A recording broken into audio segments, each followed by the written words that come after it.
All right, guys, here with Kevin at this EMX protest. Tell me why you're out here today. Well, just like everybody else, we're trying to kind of let the public know that what things are going to be like when this lane is gone. MX will come through here, and in this particular 5-block stretch, they're going to take a lane so that people can't travel in it, just the bus, unless they're turning off the road. So Lane Transit District pretty much claims that these lanes are only used for traffic turning off the road. We know that not to be true because we can just go and watch. We just sit down here and watch all of the traffic that is through traffic. So all that traffic is going to have to shift over into the other lanes. It's going to be super busy. So by us coming out here and doing this, kind of lets the public know what kind of traffic issues and hassles they're going to have to deal with down the road.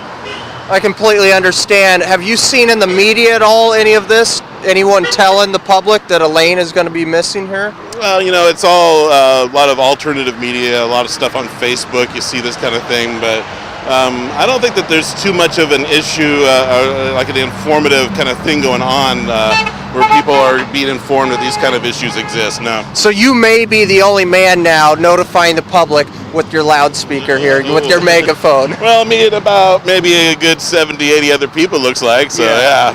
All right, thank you. Yeah, thanks. Hey guys, another protester, or demonstrator, protester, whatever you want to call yourself. Tell me your name, why you're out here today. I'm Bob Mascheroni. I'm with Our Money, Our Transit, and we're protesting the fact that LTD is going to take one of these lanes and use it for 6 buses an hour. And they're not going to have the ridership to justify that. And that infrastructure was paid by all of the city of Eugene, and the mayor and the city councilors want to give it just to the transit system. All right, Bob. Possibly about 2 weeks ago at a city council meeting, and you were there representing Our Money, Our Transit. Yes, I was. The city actually was trying to enforce a legally indefensible sign ordinance to make me take down my anti-transit or anti-EMX sign. And all I was asking for is that they put this route to a vote of the people, and they're refusing to do that.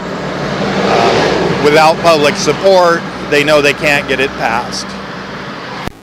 I noticed it was almost, they said the ACLU is getting involved. Can you tell me more about that? Well, the ACLU has actually sent them 2 letters now demanding they cease enforcement of that sign ordinance or else they would sue. The city is in denial about that, and if you ask the mayor, she'll claim that's not happening.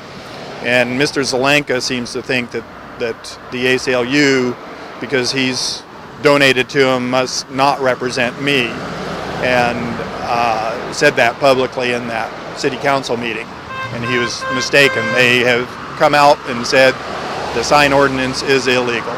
Yeah, and I seen that, and then it was almost the mayor lashed out at you and said you can't speak now, you've had your time. The sign code that we have in Eugene is content neutral. It does not care what you say on the sign, and it should be that way. And who would regulate it? The city council? Excuse me, I have the floor. You're not allowed to speak.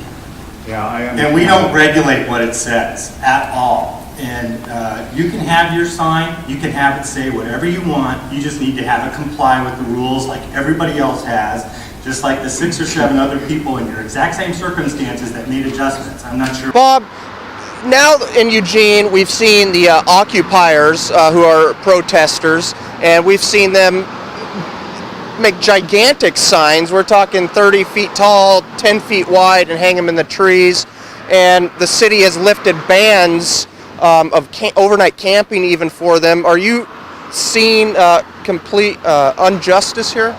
Well, I would think the city should be very even-handed about enforcing ordinances. And the Occupy signs, somebody complained about them, and the same people that came out and made a point to come to my building and send me letters and fine me, said they didn't have enough resources to enforce anything against Occupy Eugene.